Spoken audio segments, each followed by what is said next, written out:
So guys இன்றைக்கி வந்து நம்ம என்ன பார்க்க போகிறோம்னா, ஸோ இன்றைக்கி வந்து கிறிஸ்மஸ்ஸு, அதனால் மார்க்கெட் லீவு. ஸோ நாளைக்கு வந்து மார்க்கெட் வந்து எப்படி ஓப்பன் ஆகும், எப்படி ஒர்க் அவுட் ஆகுன்றதை பற்றி பார்க்கலாம்.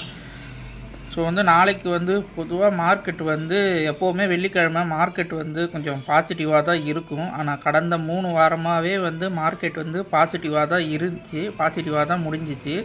ஸோ அதனால் இந்த வாரம் பாசிட்டிவாக இருக்கிறதுக்கு வாய்ப்பு இல்லை. ஏன்னா வந்து பெரிய பெரிய இன்வெஸ்டர்ஸ் எல்லாம் கிறிஸ்மஸ்லேருந்து நியூ இயர் வரைக்கும் கரெக்டாக லீவில் இருப்பாங்க. ஸோ பெரிய மூமெண்ட் எதுவும் இருக்காது.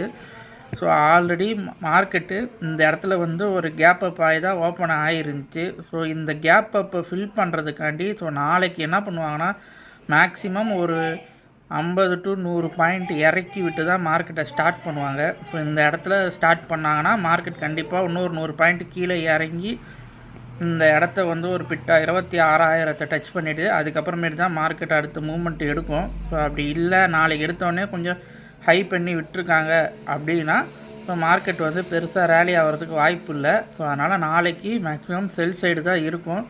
இன்கேஸ் நாளைக்கு ரேலி ஆகுது அப்படின்னாலும் கேர்ஃபுல்லாக ட்ரேட் பண்ணுங்கள். இது என்னோடய ஒரு கணிப்பு தான். ஸோ மார்க்கெட் வந்து அப் சைடு வருமா லோ சைடு வருமானா, நாளைக்கு செல் சைடு வரதான் கொஞ்சம் வாய்ப்பு அதிகம்.